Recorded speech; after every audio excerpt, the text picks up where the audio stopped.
All right, we'll get started. Appreciate y'all jumping on. We got some new people, so welcome, and then a ton of regulars, so welcome back. I'll go over real quick kind of what we touched on last week for some that weren't on there, and also just to review with everyone else, and then we'll continue to dive into similar topics and some other things. So things that we discussed were obviously communication with coaches and the best way to communicate with coaches. We came away with a really good acronym, ALD, in that order, which A would be acknowledge, and then the L would be listen, and the D would be our delivery. So that's something just I wrote down in my notes. I thought that's really good to use. Acronyms always help us for sure. So that was something that we came away with last week.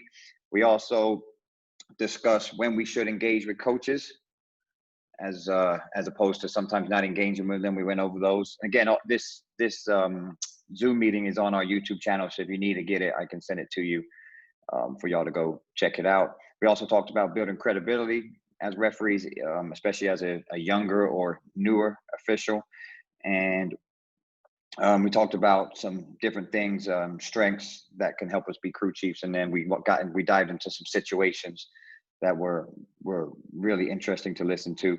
So today, what we're going to talk about, similar situations. I did tell everybody to go look at that YouTube video with Mike Eads. So I want to hear from some referees who are able to check that out and kind of give your feedback. And then we'll dive into some other things as far as communicating with players. Also still continuing to talk about coaches, talk about nonverbal communication and those type things. So again, for y'all that are new, we promote engagement. We want as much dialogue as possible. The more that people talk, obviously, the better. I just try to facilitate these meetings and try to let others talk. So that's kind of what I would like to. I know we've got some newer referees. Would love to hear from you as well. So what I do want to open it up to start is for those that were able to go look at the video with Mike Eads, any kind of takeaways you took from it to get us started, just to get us thinking as crew chiefs and communication and what you got out of it. And then we'll get into some possible situations and then possibly talking how ways we can deal with players. So I'm going to open the floor to anybody who would like to start.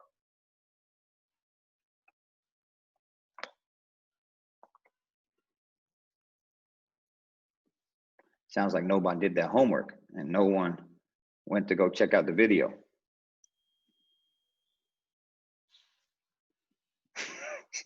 Y'all got Mark, what video is it? I never got a thing saying to go watch a video. I sent it by email. It was a video on YouTube, but I think you missed the last one. You were out of town, but it was with Mike Eads about communication. He was on a YouTube. It was just a Zoom meeting, and he talked about ways to communicate with coaches and players and how he's been so successful in his career. I'll send it to you though, Bob. I'll get it to you for another time.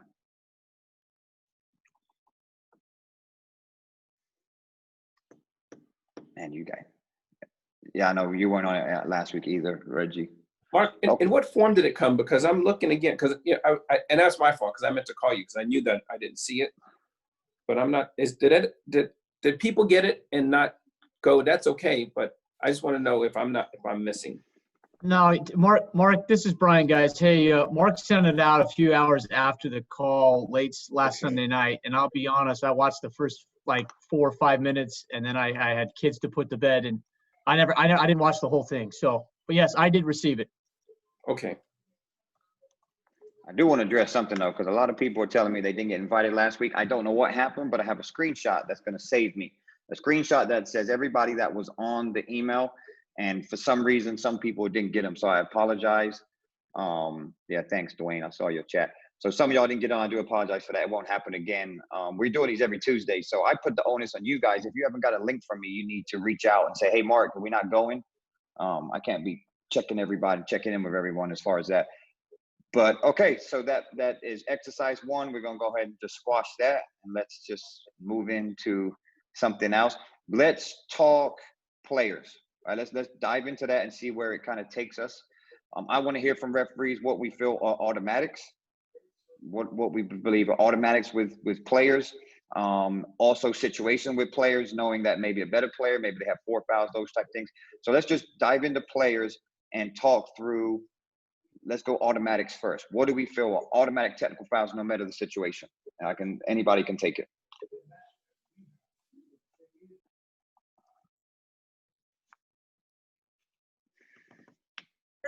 I mean, profanity directed at a referee. Okay, so let's get into that one. We got profanity. Let's say it's a player that comes up to you you're at a free throw and has a profanity that only you and them hear. What are we doing? He said directed at an official, not just profanity.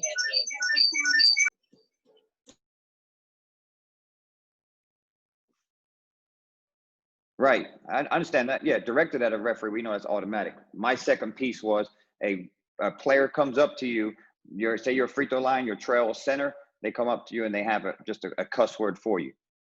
It may not be directed at you, but we have a cuss word, and just you and that referee. It's happened many times. What do we think about that? Depends on the situation. Can you give us an example? Sure. Is it something like that call was BS, or is it your BS? There's a tremendous difference. Absolutely, yeah. So the context on this is they're talking about your partner's play, and they said it's a BS call. Let's go with that one.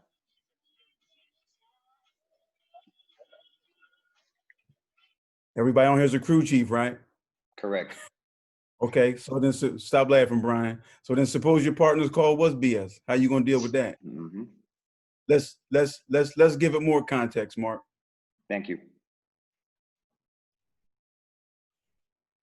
I'm going technical foul. I mean, if he's saying something about my partner's call, especially if other players can hear him. Now, if he mumbles it under his breath and maybe only you and him hear it, maybe you can get into him a little bit and say, hey, I heard you, no more. Maybe you could give a warning there. But if he's blurting it out and his teammates and especially the other teammates hear him, that needs to be a technical foul, letting everybody know on the court, we're not going to tolerate this today. And I think the scenario was that you and the player is standing next to you, and the player makes a comment where only you and him can hear it. Do I have a scenario correct? That is correct. Yes, Nicole. Okay. So my thought is, if it's just me and the player and I, and the player says something, the first thing I'm gonna do is look at the player and be like, we're not having that today. Make that your last time. And we're done. I don't need to give him a text. That's your nice warning to let you know we're not doing that. Whatever you think that is, we're not gonna do that. Point blank, the period, the end. We're not doing that. Thanks, Nicole. Agreed. Anyone else want to elaborate or touch on it?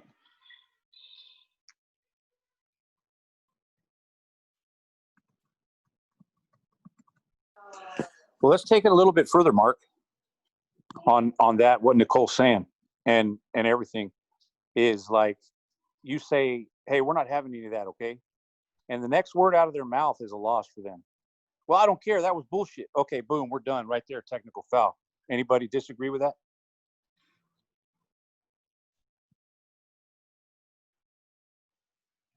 Now, did he say that's bullshit out loud? Now everybody can hear it. Now he's causing a scene. Yes. Okay, now if he causing a scene, that's it. I mean, we don't need to have a discussion about that. It is what it is.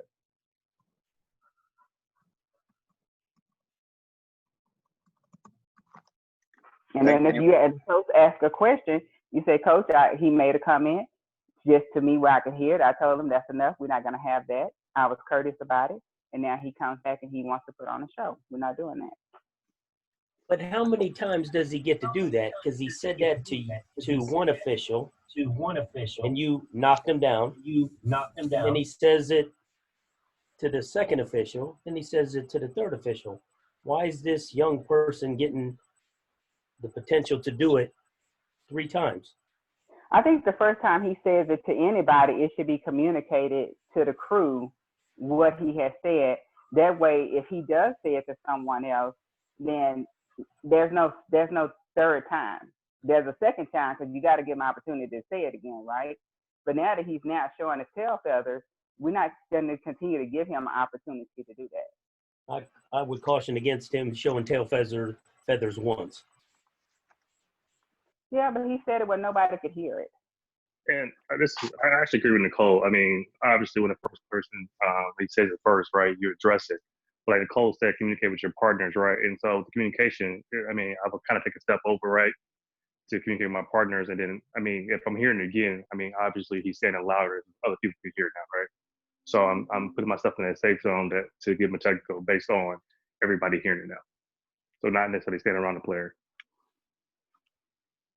And I'll agree with Becky then. If you're gonna tell your partners, you better tell the coach so the coach knows it's coming.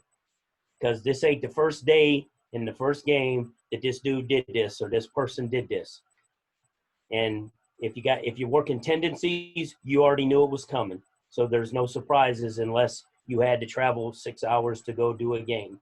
You know everybody in your area, and you hope that you don't have to go off somebody based upon tendencies, but you know what everybody's tendencies are. So if you're going to tell your partners, then you got to tell your coach. So there's no, and maybe the coach deals with it. And maybe that's what needs to take place. Or you talk to the captain. But I'm not sure about too many passes.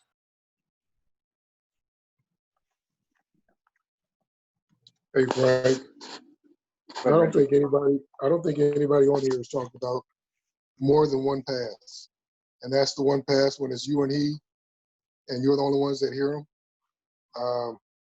And like Nicole said, you tell him to knock it off. We're not going to have it anymore. And then we share that with our partners. I know you work with me many a times, as others have, and you know I put them on blast.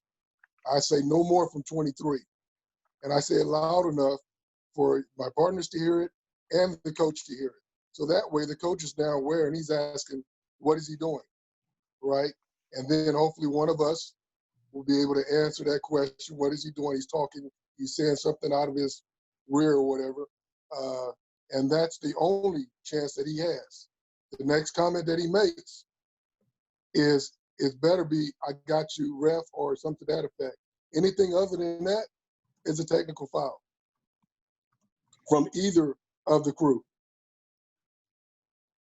Okay. But we know you're absolutely right, Reggie, and you heard you blast, and we've all blasted. But here's the next step on the play. Young man hasn't, or the young person hasn't been listening all night, has a foul, coach takes him out because it's his fourth foul. As he walks by the calling official, he says something. We know it's coming, and chances are the only two people that heard it was the young person that said it and the official. And before he got to the bench, he got stuck. And many people have done that, whether you put them on blast or not. It was a call. He walks by, and all of a sudden now they're going to the bench with two fouls. So I think this play is very difficult to say, how do you handle it unless you're in it? Well, Because actually, there's been a lot of silence here of a lot of veteran officials that haven't wanted to step in and say how they would, because I think giving a situation is one, but being the game, who it is, what it is, I think it's difficult. It's a good learning tool, but I think it's not difficult. It's not difficult. I made the comment. You know how I am. If I tell you it's enough, it's enough. Okay. If that player passes by me on his way to the bench, it's not a technical foul necessarily on him. It's a technical foul on the bench and an indirect to the coach. So I don't care if I'm blowing another technical. That player is subbed out. You know what I'm saying? If he's not subbed out, he's receiving his fifth via the technical foul, and he needs to explain that to the coach. It's defendable to me, and that's my last comment. I got that, Reggie. What I'm saying is the whole situation as a whole, how people would handle it. The original question, I think it is person to person and situation to situation. That's all I'm getting at. I know how you're going to handle it. I know how I'm going to handle it. But everybody else, the situation, I think you have to be standing there in it as opposed to how would you do it. That's what I'm getting at, that it's handled differently. Franklin, I think the learning point here, because I'm with you, right? The learning point here, though, is it is possible that we can give a warning and not have to give the technical foul, depending on the circumstances, depending on how exuberant the player was when he said it, depending on, Absolutely. if he came. So and I think that's the learning point, is that the kid cussed at us or cussed about, hey, that's a bullshit call. And he said it to me about another call. I can address it right there and we can move on, compared to knowing it has to be an automatic. But the kid walks, he's throwing his hands up and down, he's walking around, and that's bullshit. Well, that's different, and that's even as you go off, he walks off the court and he wants to get that jabbing going off the court. I think that's different than you're sitting at the free throw line and he just walks over and it's a kid that you've had conversation with during the game and he hasn't been a problem, he hasn't been, and so I think you're absolutely right. Everything's different, but the learning piece here is we don't have to get into the situation that says it must be automatic as soon as foul language comes out of a kid's mouth, if we can address it and put a stop to it. The book says one way, but we handle it a little bit different. Okay, I want to add two pieces to this. One, we'll get into pregame, how we're talking about this so we're consistent as a crew. Second piece is I'm hearing two different sides on this, and I'm trying to figure out the best way to possibly diffuse the situation. We talked last week a lot about coaches, how we can diffuse situations. So are we saying because it's a player, we're not going to try to diffuse it? What's better for the game? Is it the best thing to put this kid on blast, to Reggie's point, to put it out there? Or is it a separate conversation we're having with that young lady or boy, man, to say, hey, cut that out. The emotions are high, I understand that. But the situation, I was trying to keep it, I wasn't trying to add too much context to it, just that a kid gets frustrated with a call, comes to you, and you're the only one that hears it and said that was a BS call, and that was it. So now I want to try to get to understand, is it where we going with Reggie, where we're going to an extreme where we're putting him on blast, we're telling the crew this, Mark, this, and this, or is it something that we can figure out? Go ahead, Reggie. Mark, that's not what I'm saying. Okay, don't misinterpret what I'm saying. What I'm saying is I am agreeing with Nicole. If it's something that's heard between me and the player, I am going to address that player and ask that player, hey, no more comments like that.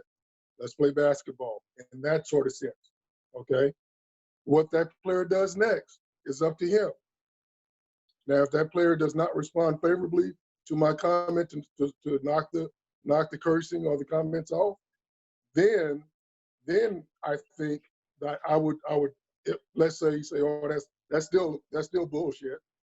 Let's say he replies to that effect. That's still a bullshit ass call. Then I will put that player on blast. That's his second comment, his comeback comment. Then I will tell my partner, say, hey, no more from 23, right? That's what I'm saying. I'm not saying that I'm not going to try and diffuse the situation. I am going to try to. What I'm not going to allow is for that player to come back disrespectfully in the same manner or even more a second time. He doesn't get a second time. He only gets that one.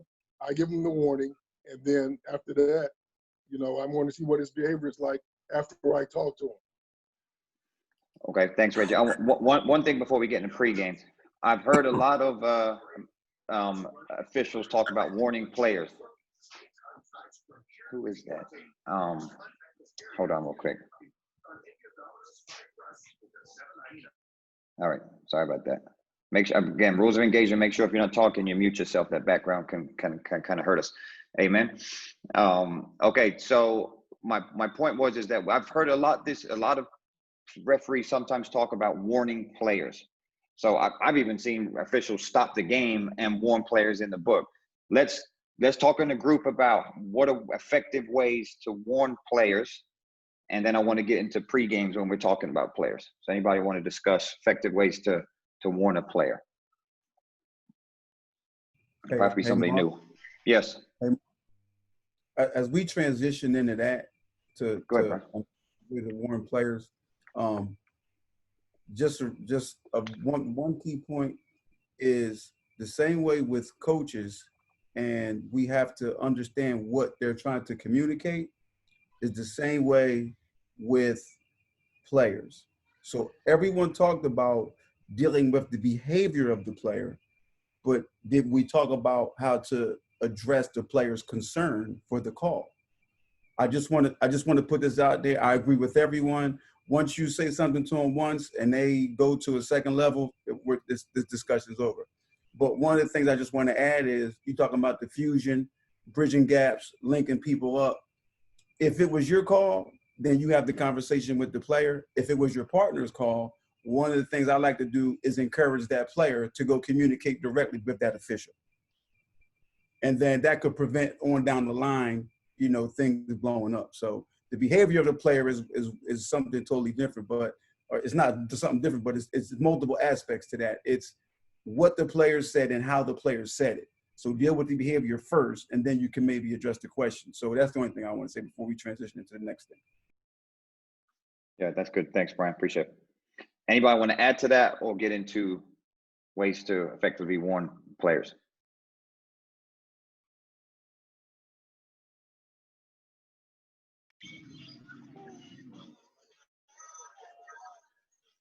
Maybe somebody,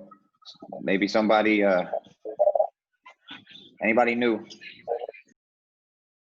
You guys feel like I'm on Saturday Night Live with Amen. Becky, let's go. Becky Salter, what do you got? Or Aaron?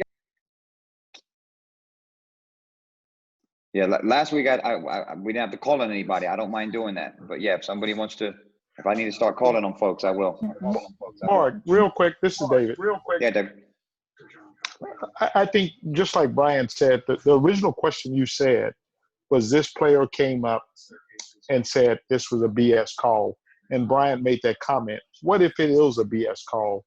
And let's leave it at that. Let's not go past whatever he said right now.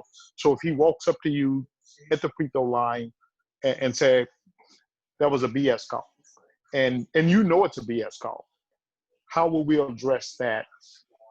Kind of like Brian said, how do we handle that behavior, talking through that behavior, push him toward the referee there and move on? Because I think what happened is when you ask that question, everyone, when they went to answer it, they put on another layer of the question and just left it at the point where he said this directly to you in a very nice way and a concern, like Brian said. How do we address that concern where we automatically, I don't feel like as a referee we should automatically run to that technical foul. Does it fit the game?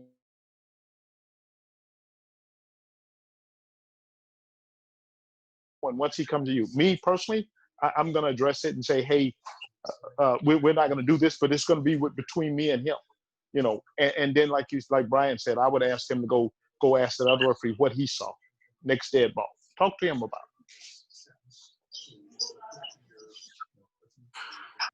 Well, Mark, I haven't been on here very much, but I think in this case, if you're that official that's coming up close to that player and he says, man, that was a BS call. You look at him and you say, look, maybe it was a BS call in your opinion, but we're not going to discuss that. You're not allowed to talk like that. You need to keep your comments down, and you need to keep your language, and that's it. We can't let the crew's character be devalued by us agreeing with that guy flat out saying, oh yeah, man, I agree, that was a BS call. But that doesn't give you a right. Hey, there's perfect terminologies that we can use with players, and it has to be favorable to the fact that we're going to let that kid know right now that we ain't having it. And whether you say, well, that's your opinion that it was a BS call, but you can't say that out here. And I'm telling you right now, you say it again, I'm gonna give you a technical foul, because you can't talk like that out here. And just like I said earlier, after that, his next comments are what construct a technical foul or whatever. But we cannot let some comments like that devalue the crew, because our character goes out the window for all three of us. I agree with that, but to Brian's point is how we, trying to build, we still need to try to build relationship with players. And I feel, my personal opinion, those comments are somewhat setting up a kid. Like, say it one more time. Like, I'm personally, my opinion, I'm not going to talk to a kid like that. I'm not going to say, you say that again, you're going to get a technical foul. That's not, that to me, that's not helping the situation at all. Now, I totally agree with everybody that we can't allow that behavior, right? And we have to address that. I'm not saying like, oh, I totally agree with, I agree with most of the stuff you're saying, Jared, but I don't feel talking to kids. To me, they're young men and women, right?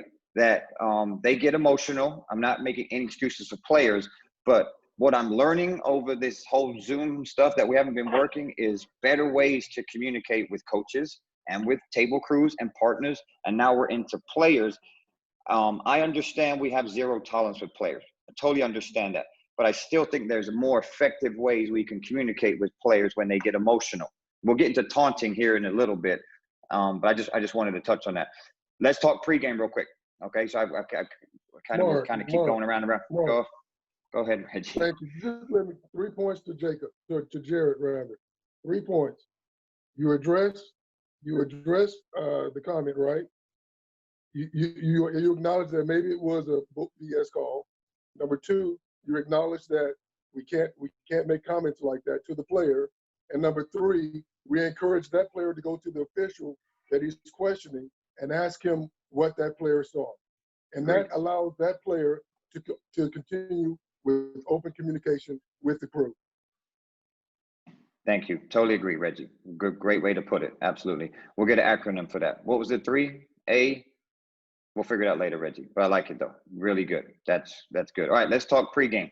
All right. So anybody, what are we talking about players in our pregame that's going to, one, keep us consistent while we're out there, and ways that we can deal with them as well. And let's say that we'll go twofolds on this. One is you have some information, you've had history on the teams. That's going to play it different the way that you go. It's not a playoff game or a game that you just go and you have no idea about you may know the standings or have an idea of their records, but you don't know coaches, don't know players. But let's first talk about teams that we know, we have history, and we know some players, some problem players, some better players, some good players, some high character players, some not so much. Let's dive into that real quick. What conversations are we having? And I want to hear from someone new, or I'm going to call on them. So that would be either Dwayne, Becky, Bill, Farron, Aaron, Mingo, Jesse, Diana. This Farron, what I've really noticed is the same way you're talking about where you're going into games with kids and you have some type of track record with them, problem players. Most of the time, and speaking for me, most of those teams, I'm going to have some type of relationship with their captain. Most of the time, the captains are normally the same kids, game in, game out, and you're able to communicate, through the captain. If there is a problem player, hopefully the problem player isn't the captain, but you're able to communicate through the captain when certain players, you start to see the anger or the anxiety, or they start to kind of get heated in certain moments. Hey, go check him. I already see he's getting there. She's getting there. Go handle it. Take care of it. Most teams also, in the same way, know officials. So the same way that we know kids, most of the captains and your better players on these teams have a feel for how most of us that are on this call, how we call the game, what we're going to allow kids to get away with, what they know what is too far when they've gone too far, stuff like that. So I think the same way you were saying that you have rapport with certain kids, that you see them game in, game out, I think they also have that same thing with coaches as well. They know kind of where to stop at, where the line needs to where that line is drawn, and they don't cross it, because they know, okay, that official, we've come to the point where we need to back up and just play basketball or just coach or whatever. Thanks, Farron. And anyone else? It's good points. Sometimes you need to be aware that the captain may only be there in for lack of a better terminology, a decorative position, awarded on emotional. There might be another player on that floor that is the true leader. So you need to be aware of how others in the team and the coach are reacting to potentially somebody that's not necessarily a captain. Thanks, Becky. I'm gonna add something, okay? What happens if your captain is your problem player? We've had those before. So your captain is the one you're having issues with. You hope that, but you know that going ahead of time. I know a lot of teams here in San Antonio, high school players, we know them. The best player and the captain, and when you have the most issues with them. What kind of things are we talking about pregame in that situation?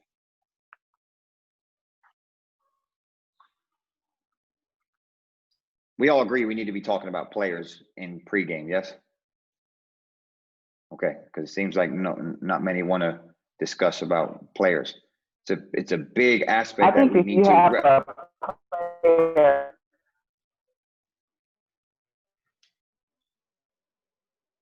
That's a problem. We lost Nicole. Nicole, you gotta. There you go. Go ahead. Go again. Yeah, there you go. We lost you for a little bit. Go ahead, Nicole. Can you hear me now? Yes, we got you. Okay, so I think if we all have a player that's a problem child, if you referee that player, officiated that player more than one time, you know how to communicate with that player, right? And so I think for me, like if I have a kid and I'm like, you know what, so-and-so is a hothead, but if you talk to him and catch him early, let him know that I see you, just play ball for me, that calms him down and it keeps him focused. So I think it's kind of like one of those, is teach us how to that person to stop them from getting a 10, see that they right may be at a 6 and they on their way. Come on now, come on, dude, play for me. I see you. Don't worry about it. Just play ball. You play ball, focus on playing ball. A lot of times that shows the players that, hey, oh, this person understands my personality and it calms them down. Sometimes we're not out there, people don't think that we're out there to care about the kid, but at the same time, we're out there to get them to play basketball. If they just play basketball and let us do the rest, that takes them off the level. And when a kid see that you are invested because you've had them a couple of times, they may not know your name, you don't know their name, but the sheer fact that you've had them and you remember their characteristics, that'll help a kid go like, you know what, I got you, ref. I'm gonna play ball for you. I got you. And a lot of times that's a great response because you're like, whoo, Jesus, nobody want paperwork today. But that's what I feel a lot of times if we communicate that to people, what we've learned from officiating that player, it helps everybody, helps the crew. Thanks, Nicole. Appreciate it. Good stuff. Bill, go ahead. Yeah, just a couple of points. In talking about pregame, I would suggest or propose, if you're going to talk about players in past history, mention it briefly and lightly, and don't dwell on it, especially with new guys to your crew that have never worked both those teams. Just say, hey, we have to be aware of these situations that happened in the past, and I would then move on. Watch players in the pregame. Too many officials go out and they have conversations, they look in the stands, they do exercises, right?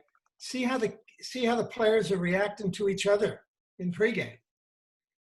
The guy may not want to do a drill properly, or may get ticked off because the guy didn't throw him a ball so he could get an extra shot.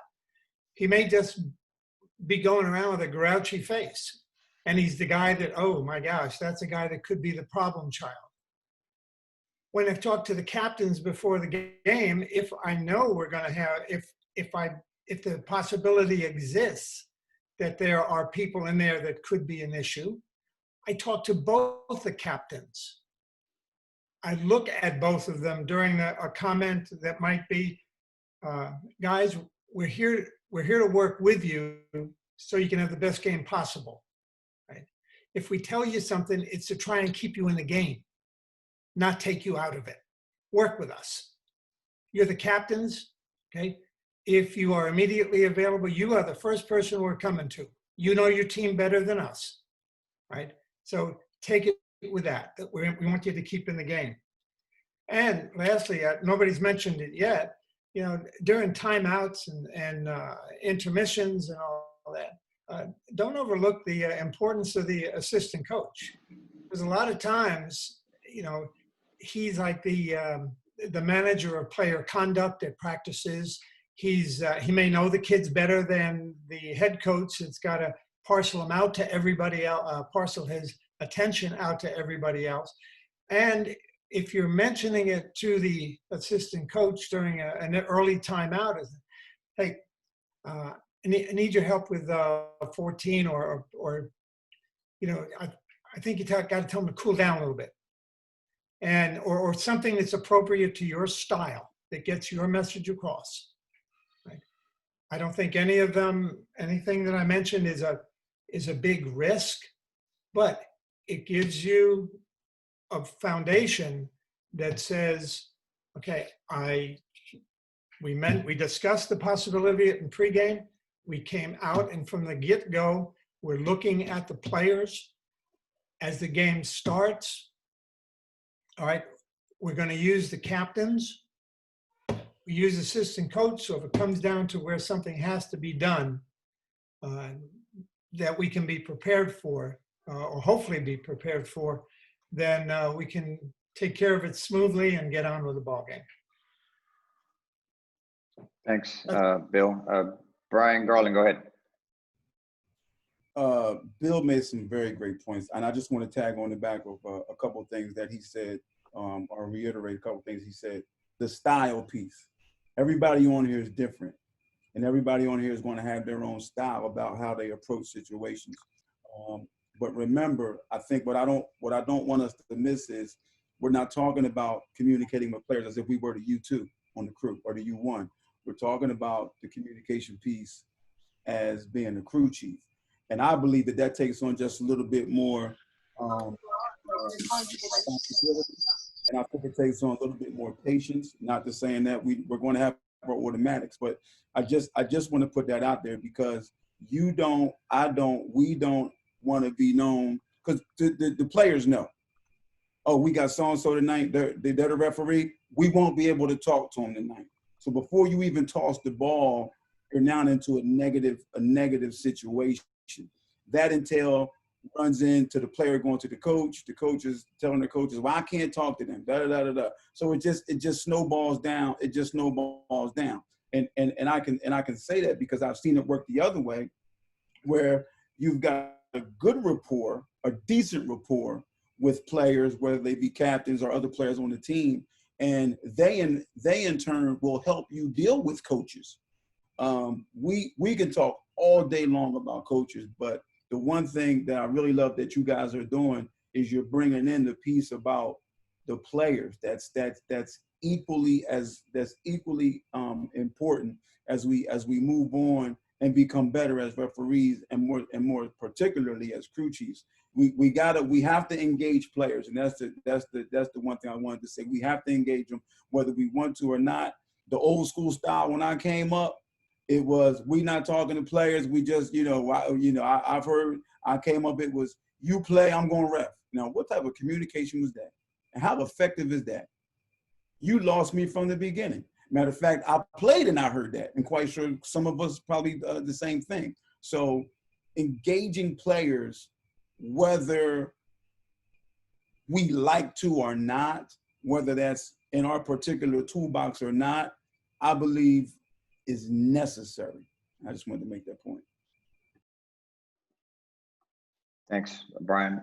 Okay, let's get into taunting. I think everybody's going to have some different views on this. I'll give a scenario, try not to overthink it, make the context not a whole, I'll give you a little piece on it, okay? We're seeing this a lot more. It is a kid that scores a basket. Maybe they hit a three. They're running back on defense, they give the bow and arrow signal. Something we're seeing, or they give the 3-point sign, or they're giving the arrow, those type things. That's what they do. Let's talk, just what you would do in that situation. As far as Dwayne, you're funny. Anybody want to take that one? Actually, no, I'm gonna give it to somebody. Mingo.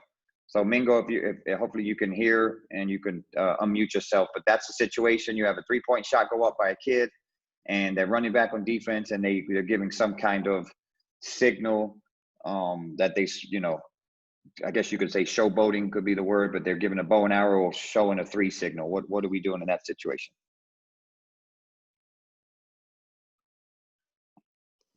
Well, can you hear me? Yeah, we got you. Okay. Yeah, for some reason I'm having problems with my connection and all that. You're talking about a play that happened, let's say the makes a basket and he showboats or something. Is it in front of a player or just going down the court? They're just running back on defense, but they're, giving a signal. We're seeing it a lot, like a, bow and arrow signal or 3-point signal, bringing attention to themselves. Okay. I per se would probably tell him to stop. Don't do it again. Hopefully my partners will catch up on that I don't have to communicate. If they don't, usually I'll just point, with my eyes. I'll point with my eyes and I'll direct, and I'll just do like a talk, That's just the way I do it. I try to give him an opportunity to stop. Now, if he does something in front of a player, that's an automatic technical. But that's how I would handle it. Okay. Thanks, Miguel. Anybody else got anything different? As long as it's not directed, directly toward a player or anything like that. You like and what you gave it, he's just coming back on D. Kid might have tried to close out on the 3-point shot and he hits it, but on his way back down, he does the bow and arrow, whatever. I want them to have that passion, and as long as it's not directed, like I said, towards the kid in the face and all that extra stuff, play on.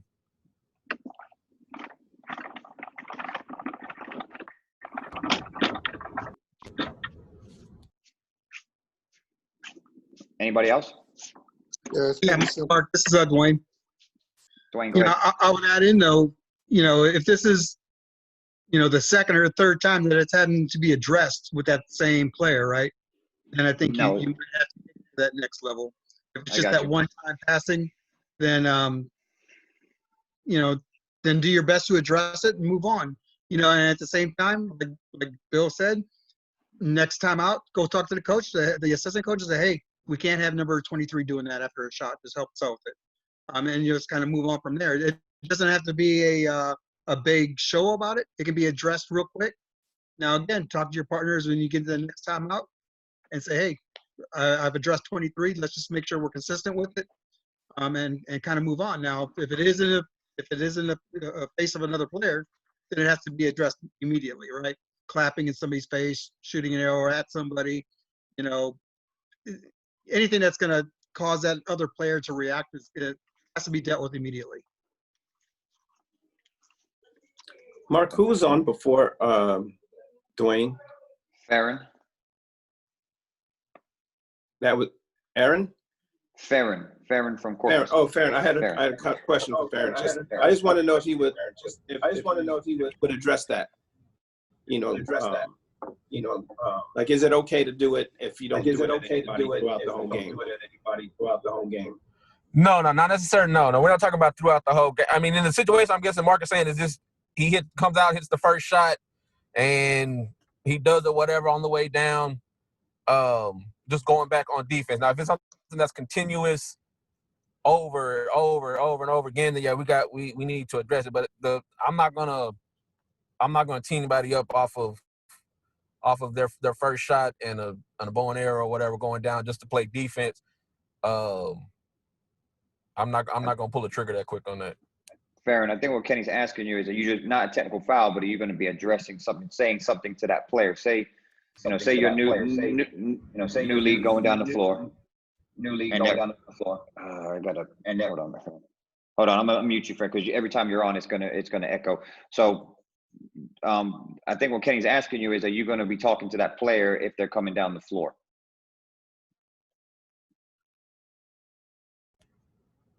So yeah, on the way down, I give you one. That's enough. Just hoop or whatnot. But I'm not gonna, I guess, necessarily allow it to continue on a every made basket, to where, like you said, now you causing something where it could be a reaction based off the annex. Okay. Anyone else? Thanks, Farron. Yeah, I'm a little bit confused. So Okay, go ahead, I'm trying Reggie. to figure out, we're talking about a celebrate. If I'm a player, okay, and I hit a shot and I'm celebrating myself, I'm celebrating myself. I'm going down the court and I'm celebrating something that I've successfully done. Okay. Versus me shooting a shot and then projecting my celebration to my opponent in my opponent's face, right? Or to my opponent's bench, or to the fans.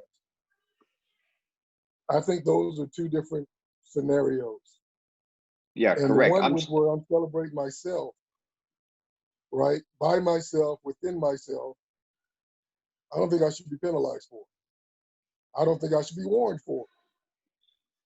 But when I do it to my opponent, or to my opponent's bench or coaches or whatever, then that's when me as a guy wearing the black and white needs to address it. Now, if I'm wrong, I'm wrong, and I'm willing to accept.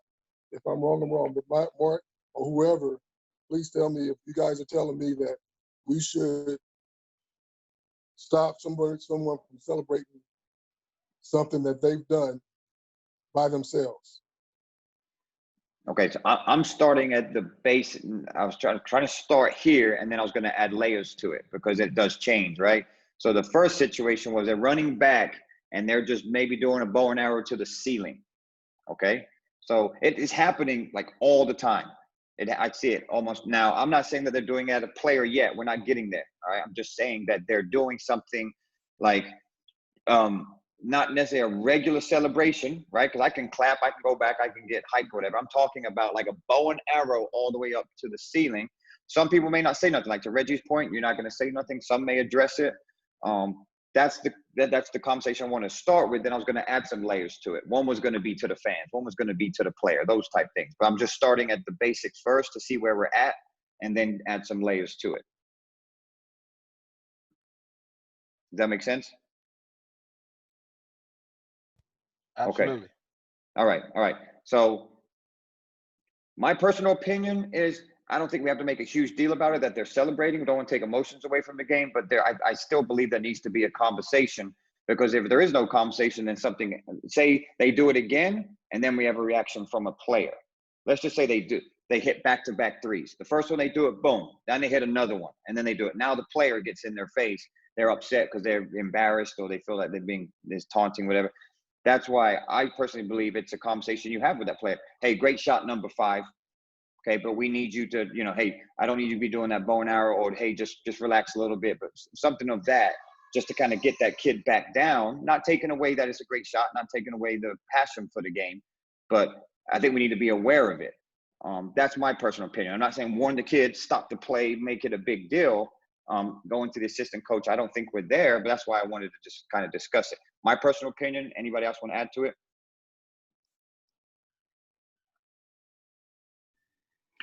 Yeah, Mark, this is Corey. I definitely agree with that, because if you don't address that behavior, right, that can only get worse, right? There's nothing, what I'm saying, that can happen that's gonna ultimately affect that part if you don't address it. Because I mean, next time I'm doing the bow and arrow to, what I'm saying, straight in the air, right? Hit another shot, maybe get closer to the, what I'm saying, to the actual opponent, right? So it's gonna get worse. I think you have to address it. And like you said, nice shot, but hey, stay with me, right? Mm-hmm. So okay. I think you have to address it. Okay, thanks, Corey. All right, so here's a play that actually happened in our game here in San Antonio. Kid shoots the ball in the corner 3, turns around and blows a kiss to the fans, the student section for the other team. So he shoots the ball in the corner, makes a 3. Obviously, they probably said something to the kid. Turns around, blows a kiss. Talk me through that. I bet we're gonna have some different opinions on it, but same thing. I'm gonna address them, but I'm not in the flow of the game. Maybe on the way down, especially if it's right on top of me. If I'm like the official that's marking the 3, hey, keep it within the confines of the court. No, don't address the fans. Keep it. Celebrate with your teammates. Celebrate with yourself. Celebrate your teammates. But leave the fans out of it. Leave the other team out of it. Just keep playing basketball. Yeah, I agree with that. I'll give him one pass on that one, but we have to address that. Like, you only get one of those. Okay. Anything different? Who gets one? So which team gets one? Do they both get a pass? Does every player on the team get a pass? How many times do we allow that? We're an extension of the classroom. Like, at what point do we teach the kids, you've been here before, act like you've been here before, respect each other. Don't, like, I just question, how many passes are you guys going to give before you address it? And does each kid get a pass? Are you going to tell the coach at that point, hey, enough, no more celebration, no more talking to the fans, that goes for all your players. And then the other team does it, and then that coach is going to come, hey, they just did it. Oh, and that's their pass. They're going to get a pass on this one. Like, at what point do you guys say that we're out here to play basketball? We're not out here to taunt. We're not out here to do this other crap. We're out here to play basketball. Just play basketball. And I get celebrating. I get wanting to be excited, but there's things that they throw into the game that have nothing to do with the game. And that causes others. The bow and arrow down the court. Okay, so now the other team does a bow and arrow. Well, now that kid saw it, so now I'm going to do a bigger one. Now at what point do you say enough's enough? And how many warnings? Do we give 10 warnings to every player? I mean, every kid on the bench gets a warning too? Like, I mean, at some point, y'all, like, some of this behavior is a technical foul, period. Coming from an educator, I'm sorry. Oh, I know. And I'm glad you said it, Bob, because I know how you refereed a bunch of games with you, and I know you're giving technical fouls. Like, you know, you're not the guy that's going to stay on here and say, I would do that. No, you're going to do it. We know. Everybody in the room that knows you knows that you are not going to take that. So that's why I wanted to bring this situation up, because I know how you've handled it and how other referees have handled it. So I understand judgment is judgment, and people have different ways that they deal with situations, but that's why I wanted to bring it up, because we're not highly consistent on these.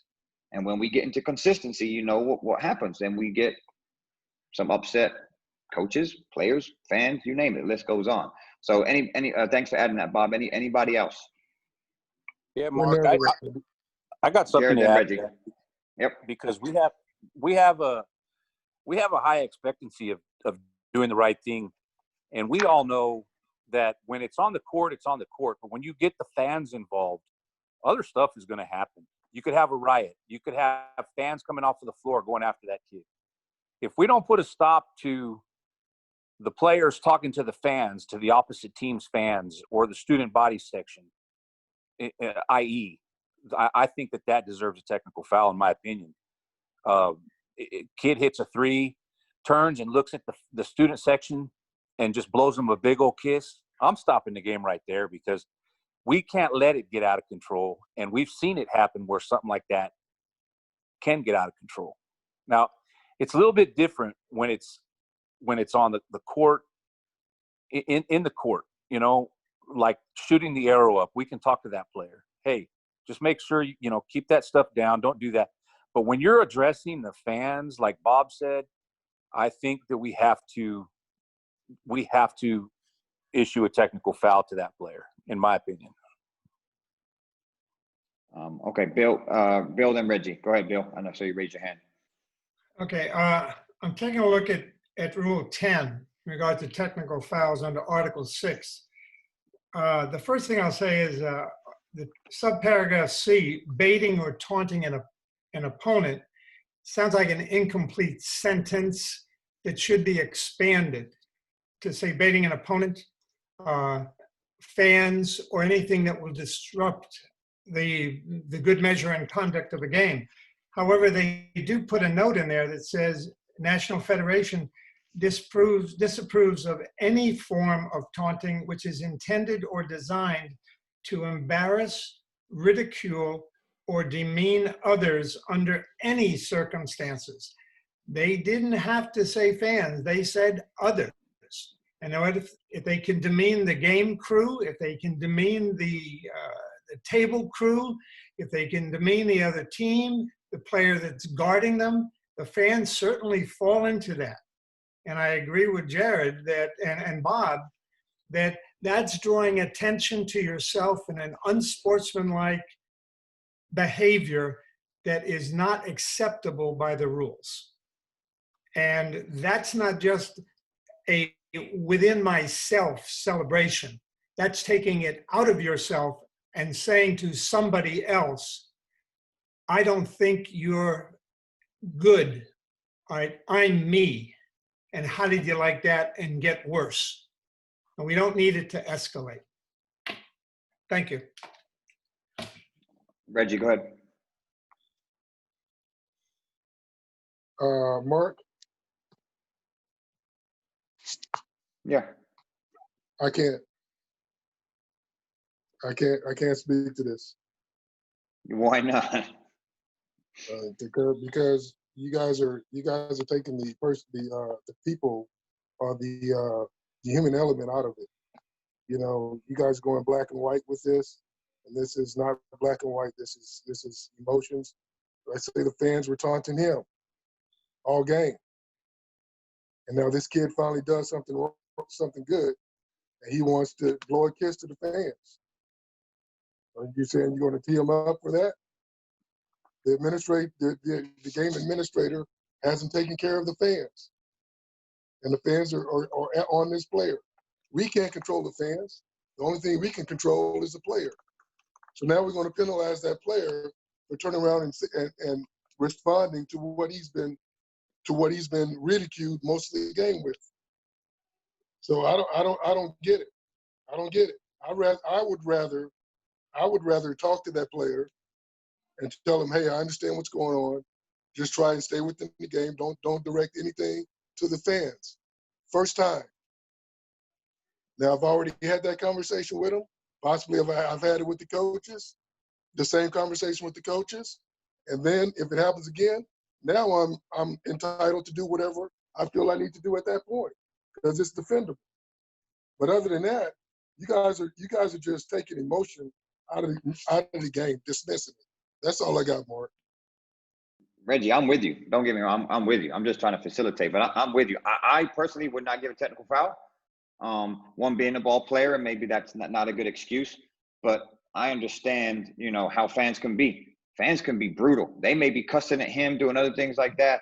I personally believe, I agree with Reggie. I'm gonna talk to that kid. Hey, I don't know what they're saying to you, but I need you to stay within this game, okay? You know, something along those lines, and definitely address it. If it happens again, absolutely. That's something that you can use in your toolbox. I agree. I don't think this is such a black and white.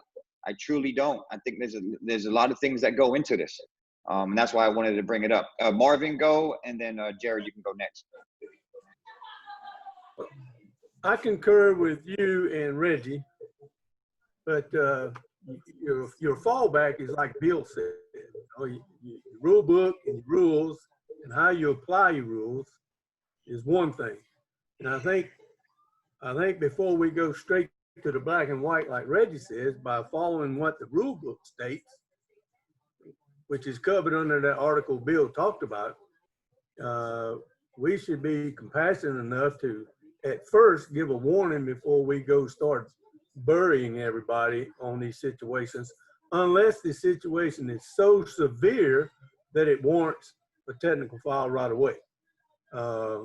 Standing over the top of somebody, straddling them, bow and arrowing them right down to them. I think we have to have the proper judgment on the play to handle it properly. But I'm not so sure we go straight black and white immediately. Okay, Marvin, let me ask you a question before Jared. You being an assigner, being our assigner, if a coach would call you on a situation like this where, let's take it two parts. One, we did give a technical foul, but two, we didn't, we addressed it. What would you support? And what conversations are you going to have with the coach? Just from an assigner's standpoint, because we got some other college referees in here that would probably want to know the name from their assigner or supervisor as well.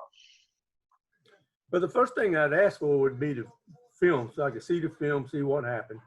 But I'm going to support the official's ruling with the coach. But I'm also would probably tell the officials that even though they followed the rule book, there's a possibility a warning could have been given versus going directly to a technical foul. But in their judgment, they went straight to a technical foul, and they're following the rule book. So I would have to give support on that. If the coach has asked me a question about it, then I would ask for the film still, review the film, and see if the action merited right away an immediate technical foul, or do we have some leeway where we could give a warning? Okay, thanks, Marvin. Jared, go ahead, then Kenny. Well, the only thing I want to add to it is when you asked the question, it didn't interpret that the crowd had been on the kid at all before he did it. So as we all know, Reggie made a good point, which I agree with at some point, but I also don't agree because if we see that there's something going on in the stands that is which is not correct, maybe they're taunting the kid by calling him names. We can definitely control that, Reg, by going to an administrator at a timeout, or if it warrants stopping the game to get the administrator and having him take care of it. That takes that part out of it. We've addressed it with the fans, then the kid shouldn't be retaliating in any way. But I understand what you're saying about, being excited and celebrating. But this, I think this comes down to the judgment of you as the official to whether you deem what he's doing to be an excessive act to the fan, or if he is in fact just celebrating. And you and I both know that we can always tell the coach, in my judgment, I think he's doing it. And that can be the way that we determine and make it acceptable. Because a lot of these things about taunting and, the BS comment about lining up at the free throw, it's all in our judgment. But if I judge that he's doing it to egg on the crowd, and the crowd hasn't said anything to him for the first 30 minutes of the game, then you know what? He's trying to do that to entice the crowd. We need to do something. Now, maybe a technical foul is not exactly what I'll do, but I mean, if he's jumping up and down, blowing a kiss, trying to entice the crowd, I mean, it's different. But I do agree with what you're saying. There has to be some type of restraint on our end to deem whether the specific act deserves the technical foul. Kenny, go ahead. Well, I was going to make the mistake of agreeing with Jared, but then he just acquiesced off his point, right? So now who can I support? Of course, so I agree. I think that, but I think, Jared, you brought up a good point. We are not in a time now that we can allow those kind of behaviors to continue. I'm going to address it with the player initially, and I'm not going to do it 10 times like someone said. I'm doing it like Bob said, but it may be after that second one, I'm now addressing everyone, right? But we have to be careful with especially we have seen on TV crowds get into, so now mama hears someone saying something to their child, and we do have a role to play with that if we can address the player, right? Because then we can address with the administrator at another point. But to Jared's point, there is a responsibility. We do bear a responsibility because we are aware of these kind of people getting out of control, and we don't want that in our contest. And that player can help us with not making that part of our contest. Farron? Yeah, I'm just agreeing with what Reggie said. I don't know about up there in the Corpus, because you said in your scenario he addressed it to the student section, and down here, the basketball games, the student sections. I mean, these are some creative kids. They coming out with ESPN booths. They know the kids, so they're chanting their names, whatnot. So to say that, that off the rip, I'm automatically giving somebody a T and not allowing, the kids have been, they hear it in the stands, they hear the chants or whatever, they're calling their names. So to have some type of emotion or reaction after a big shot or whatnot, like you said, I think you just have to have some type of allowance for emotion, for some type of passion, human element in that situation. Thanks, Farron. Hey, Mark, can I say yes, one go thing ahead. ball you close? Absolutely. This is nothing We're still new. going. We'll go to 8. Okay. So keep going. No, I meant close this topic if you was moving on. Okay. This is nothing new. Besides probably Zabisky and, sorry, Becky, and myself that are a little bit more seasoned. In the 90s, there was the choke. There was the throat slash. There was other things So whether it starts at the NBA or it starts at other levels and works its way up or works its way down. So we've been dealing with this as basketball officials, and not that we always get it right because there's a lot of other emotion factors but nothing is new here. Now they're doing bow and arrows, they're doing a sleeve, whatever they're doing.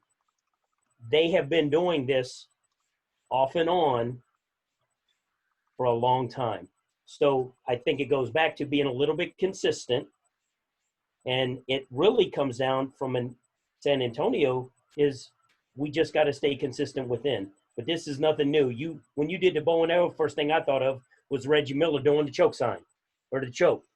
And then kids was doing the slash, at least where I was at in different places. So different ways, I will say, to express themselves, whether it's they were celebrating or taunting, they were expressing themselves. And I'll leave it at that because I don't know what they were trying to do. But we've been dealing with this off and on for years, and it goes up and down. Hey, Mark, this is Brian. First of all, this is a fantastic scenario, and there's been a lot of really good dialogue and a lot of notes that I've actually been taking and bits and pieces of everyone's comments. And I agree with Reggie and what you had to say, Mark, about this is not black and white. I think it depends on the moment in the game, depends on the atmosphere. And something I've learned throughout my baseball career is you have the rules, and I put this on the chat.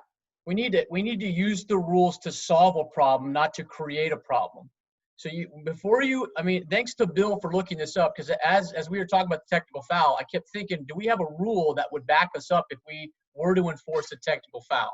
And I think Bill just nailed it in that article that he talked about a few moments ago.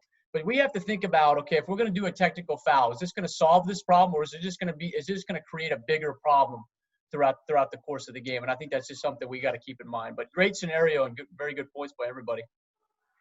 Yeah, thanks, Brian. I agree. When we talked about coaches about diffusing the situation, if a technical foul can help diffuse, right, then that's where we need to go. If it's not and going to escalate, then maybe it's not. I think it's somewhat similar to players. So I agree with that, and I like the black and white situation. It's not all black and white. It certainly isn't. That's the kind of gets us to a different level if we can understand the gray. Mingo, go ahead.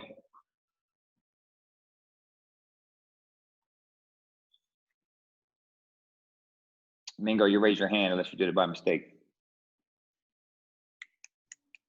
Okay, got me now? Hey, yep, go ahead. Okay, sorry about that. You're right. Since it started with me, maybe I can finish it. But I've listened to everybody's outlook and their opinions. My thing is, what are we going to do on a go-forward basis to handle these type of situations? My point is, if this player is a known player to do that every game and only a handful of officials address it, are we doing the right thing? That's just my question. Yeah, it's a good question. I know, I think it was Bill had said, like, keep it short and sweet in the locker room. I'll be honest, if we have a long pregame, we're able to get there an hour prior, hour 15 prior to the game and have a long pregame, and we have some players that are issues, that's going to take up more than a few minutes in the pregame, because we know that could be a situation we fall into that could, hurt the credibility of a crew. If we've got really good coaches that don't say a whole lot and they just coach, but they've got some problems with players and they don't do a great job of addressing players, and we know that some of them are. These kids are hard to coach these days. Kids are way different just in the last 10, 15 years. I know myself as a coach, right? They don't want to listen as much. They think they know it all. I mean, and I have a lot of background in this, so I'm not trying to degrade kids. I just know, like, kids that I work out and train, they think they know it all, and they're in 5th, 6th grade. They're like 11, 12 years old. I can coach. I got it. Okay. All right. So we're dealing with different kids these days, and I feel like we do have to deal with them differently. I personally do. I'm not saying I like it or not, but I agree to your point, Mingo. We do need to be more consistent on those type of things, but it's hard because we're not getting into that black and white. There's some great. Look how many different conversations we had. I would do this. I would do this. I would do that. I don't know how you close the gap for us to be consistent, because it's judgment. Like the kiss in the crowd. We've got some referees that immediately go into a technical foul and some that are going to address it. What I do like, which I think is highly consistent on every situation we brought up, is it needs to be addressed. So I think we're all on that, which is good. It's good that when no one's saying, oh, I'm not going to say nothing to that kid, I'm going to let him do it. We're all aware. And we have to be aware. We have to be aware of players' tendency. I've always said in pregame, always, and I can't remember if I got this from Mac or Reggie, I got it from one of you, where if there's a big play, a big M1, a kid dunks on a kid crosses a kid over and they fall and they hit a shot, those are antennas have to go up immediately. That's a big play, right? Now you're looking for what? You're looking for taunting. Immediately you need to go to the player, see what happens, and then find the reaction. And I think at times we may immediately go to a technical foul, but there's no reaction, right? So if I cross a kid up, make a basket, and I run back and maybe stare at the kid never makes eye contact with me. Okay, there's no reaction. So I got to keep that in my toolbox. Okay, there's no reaction. I understand that kid crossed him up. He embarrassed the kid has his head to the floor, but he's making eye contact. I'm gonna put that in my head. Okay, I'm gonna catalog that. All right, number 20 crossed up 10. Now I'm gonna just make sure that I keep eye on both of them. Possibly 10 may get frustrated. You know, maybe they come down, the kid says something to them, they get locked up, whatever. I may say something to 20. Hey man, nice crossover. Hey, we don't need you staring him down. Let's go. Let's play basketball. Nice move and press on. But the awareness has to go up. So I think that's something that we can learn. When you get those big plays, those M1, those dunks, those highlight type plays, whatever you want to call them, we have to be, you know, highly aware of the situation. And then it's up to you how you deal with it, right? That's the gray area as far as that. And again, some of us have played basketball, so it's different. Like for me, I'm not great with coaches. I'm not great with players because I was a bad player. I talk a lot. Y'all that did me in men's leagues games, you know how I am. And then when I coached, I was bad too, right? So I'm really working hard. I'm trying to take my personal opinion into that, and then trying to figure out what's better for the game, what fits the game, what can diffuse the situation, those type of things. Let's end on this couple questions here, okay? Should a technical foul be used for a weapon or as a tool? Now, I think everybody knows the answer to that. Everyone's going to say, if I put a poll right here, every single one, oh, it's a tool. It's a tool that we have. It's not a weapon. Okay. Now let's think about times when we've given technical fouls. Are we using it as a weapon or as a tool? And if we can, everyone's going to say tool. I know. Thanks, Marvin. Everyone's going to say it. I'm not even going to do a poll. 100% everyone's going to say tool. Now let's talk about it. Talk about what's the difference between a weapon and a tool, and ways that you would use it as a tool and ways that we would use that weapon that we don't need to. I'll open that to the floor. We got about 15 minutes and we'll close. There's more, Mark. A tool can be used as a weapon. Okay. So we need to make sure we need to make sure we use the right terminology. Okay. So for me, you know me, we've had this discussion. A technical is used to diffuse or to correct behavior. Correct the behavior. If you're not using a technical foul to correct the behavior, then you're using it the wrong way.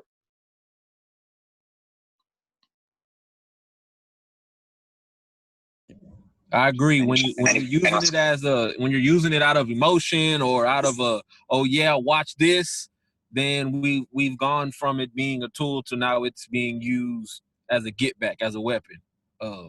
Almost like if you getting defensive about something, and now this is, I can't swing on you, but you can take this here and have a seat type thing.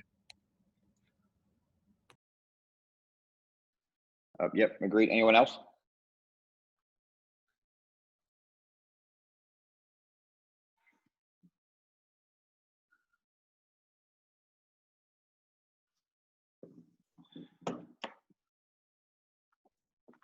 I personally think that there are some officials that pull that technical out of their pocket without looking at the whole situation, and then it becomes weaponized for the rest of us.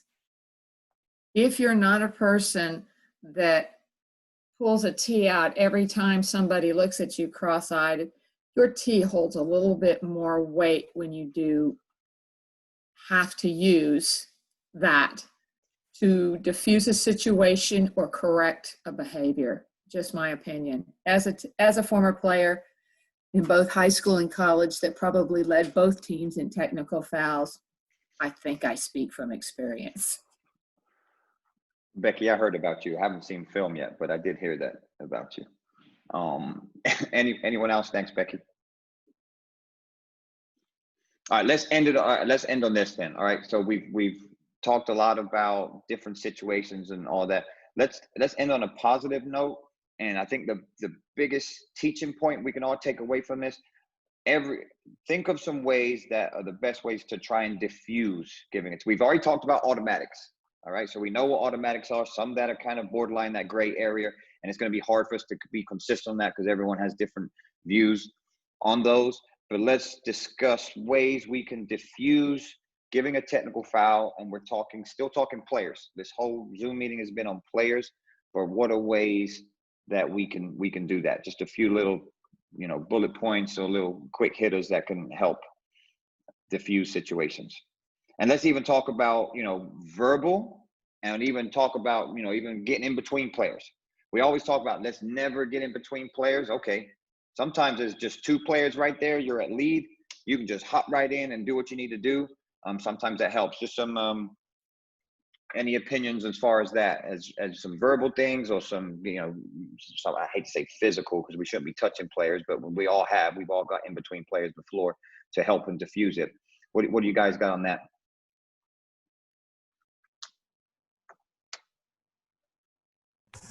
I think making sure our body language also matches our vernacular, our tone, how we're talking to kids, making sure that we're not approaching it in our body language hostile, trying to get in the way. I'm like you, Mark. I'm very tempted to try to get in between players, especially at the male official, getting in between female players, putting body contact and stuff like that. So not just verbally trying to diffuse it, but also with our body language, allowing them to see us kind of diffusing the moment. As the temperature and the emotions get higher, our body language, our how we approach the situation kind of gets lower. I think helps out a lot in those situations. Agreed. I've found personally trying to talk to players on their level actually helps, as opposed to trying to be an authority figure, right? To points like, you're going to do this, you need to do this. Okay. Kids, they do not. Young men and women, they don't respond to that. Again, I told you, kids, to my opinion, kids are a lot different there. Like, you have to feel like you're on their side. And I've used that a lot as a tool. Not saying I'm on their side. Like, their behavior may be kind of borderline. I'll go to them, or may even ask them, hey, what's wrong? What you got? Are you okay? Right? And then those type things. But try to engage on their level, I think, is something that we can continue to, possibly use in our toolbox. Jared, go ahead. Yeah, there's a big difference between being physical with a player and touching them, right? We can slide in and get in the middle of somebody without getting physical, right? After doing this for 30 years, there's ways that you figure out how to do that. Verbal judo, what I like to call it, from just like Brian, my baseball days, is another way to discuss, like you said, Mark, get on their level. Try to get the person that's closest to you away from the altercation by talking to them. Hey, come over here, come on, no, come over here. Or if you do have to get in the middle of them, like I said, you don't have to be physical. Just because you touch somebody doesn't mean that you're wrong. And especially with all these games that are being filmed and everything, there's a big difference, especially if you're that official like me that does try to get in the middle of them. You don't grab and pull. You just try to get in the middle of them. How many times have you been on the baseline or at sea and you've gotten a little too close and you get hit by a player? They touched you, or did you touch them? You know what I mean? So you just can't get physical. Don't grab, don't pull. But you can definitely get in the middle of something that's happening. Let me give 3 statements of 3 words per statement, and this is in response to players that are getting frustrated at calls or no calls, right? And what I would say to players is three things in 3 words. I see it, I got it, and you're right. Those are the 3 terms that I use mostly on the court when I got a player that's frustrated that it maybe he's a ball handler getting bumped, he's going to the basket, getting held or whatever. I'm letting that player know that I see it, I got it, and if he complains about it, I may even acknowledge that he's right, okay? And then I'm gonna back that up with the next time it happens, I'm blowing the whistle. And then I look at him for acknowledgement that we're on the same page. Thanks, Reggie. Anyone else? Any tools you use for players? Anything that can help the group? Things that have worked for you, things that haven't worked. You know, I'm all about sharing information. I mean, it's a lot of trial and error. I've listened to a ton of podcasts, just in leadership too, not just necessarily just crew chiefs. There's a lot of podcasts out there. My wife does a lot of stuff too with her leadership, and I listen to them. And it's a lot of trial and error that you just have to put yourself out there. And some stuff works, and the stuff that does, you keep in your toolbox. The ones that don't, you just trash them. You know. But any examples or stuff that you have that can help the group, we're all ears.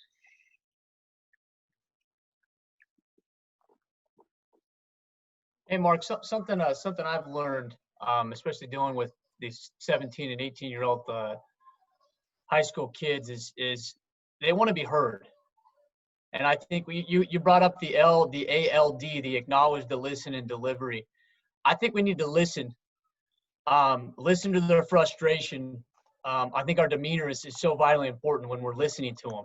But we talked about delivery. I think the fundamental principle in the art of communicating, in my opinion, it's not what we say, it's how we say it to them, and making sure that's perceived like, hey, we understand you're frustrated. I understand you're frustrated, but I completely understand your concern, but, and so on and so forth. But I mean, I love that ALD. I'm going to take that with me and acknowledge and listen and delivery. But I just think we need to listen to them. And then how we respond, our demeanor, our delivering our response with the tempered voice pitch, measured pace and tone, and all that type of stuff is so vitally important to be able to communicate with these kids. Thanks, Brian. Totally agree. Anybody else? This has been fun. I know on our last one with coaches, I think we're on a lot more consistent and everybody was on the same level. Today, clearly not, which is good, but it's interesting. It's good to hear from people, and I appreciate the honesty. I love it, because we know that we're not highly consistent with players, and it's something that we definitely need to work on. And so the players, don't get me wrong, I'm not putting it all on us, but this is a tool that we need to be more aware of. So I think pregame, we've got to continue to talk about it. I think captains meetings are vital. Going to assistant coaches can definitely help. Going to players that you trust. You know, things that I've used, if I know I've got a player I've had issues with before, I'm not going to hold it against them that game. We got to have a clean slate. There's some referees that will hold that. Like, I gave a technical foul to this kid 2 weeks ago. We're coming into this game. If he says one word to me or she says one word to me, I'm going to light her up. Well, we can't do that. And that's not good for the game. We got to go into every game with a clear slate. I've always gone to players and said to them, like, we good tonight? And they'll kind of smile, knowing where we're at. Like, there's the history. We gonna play tonight? We good, right? And they'll kind of smile, yeah, ref, I got you. I said, okay, man. So I'll make sure that you're good to go tonight. And that's it. And that kind of sets it right from the jump. Like, all right, had him before. He's in a good mood. He's over it, right? Instead of going in and saying nothing to them or giving them eye contact, that can, you know, I'll be honest, and there's a referee on here that knows this. There are players that know who we are, and they do not like us, and they may never like us. That's just is what it is. But how can we, I think Brian said it earlier, bridge the gap? And I know, Really, amen, Mark, Reggie, you right? gonna go there, Mark? No, I'm not going to You go. gonna Well, there, Mark? Thank you, Mark. you're my dude, I ain't Reggie. You know ashamed that. of me. I know. But I'm telling you, players, right, they're emotional. It could just be one game, and that's it. I don't ever want that referee again. If I ever see that referee again, it's just how they are. They're so emotional. So ways that we can bridge the gap, continue to just communicate how we can. I'm not saying, again, zero tolerance with players. I want everybody to understand that. We're not here saying players can do whatever they want and we're going to allow it. That's not it. There's zero tolerance. There's automatics. And then there's that gray area. But how can we diffuse situations? How can we help situations? And how can we talk to that? I love what Brian said. Totally agree. What we talked about with coaches, it's similar. The acknowledge, the listen, and delivery, but the delivery is probably going to be different than it would be with a coach. Again, we understand they're young men and women. We don't want to be their parents. I think Kenny said that on there, but we are an authority for sure. But we've just got to find ways in different situations, again, trial and error, to how we're going to talk to these student athletes and get them to play basketball. That's what we want to do. When they're playing basketball, things are a lot better for us. Reggie, you want to close on anything? Yeah, Mark, I just wanted to let everyone know who is still on here. And I'm talking directly to you, Mark. Mark, you can always, I am not ashamed of me. So if you ever want to make a comment or use me as an example, good or bad, it doesn't matter to me. If it happened, it happened. That's who I am. So you don't have to shy away from not saying my name, okay? Thanks, Reggie. Yep, we most people here, we know what kind of person you are, so I appreciate that. Gio, love to hear from you. Go ahead. Hey guys, how's it going? Good evening to everybody. Hey, just thanks for letting me be on. A lot of good stuff that I heard on here. I'll just say something in general that I think can apply to most of everything I heard everybody say tonight. And it's my favorite 7-letter word. It's context. So anything and everything we run into in a game, and it's funny because when you started with that first scenario about the kid just cussing between you and them, it's funny how everybody put their own layer on it, but then turned around and answered their own questions. And that's because all of you put your own context to the situation and you handled it accordingly. So in anything that we do, remember, I understand the rules are there, but the rules are there to help guide us, not so much to trap us into, one or two options.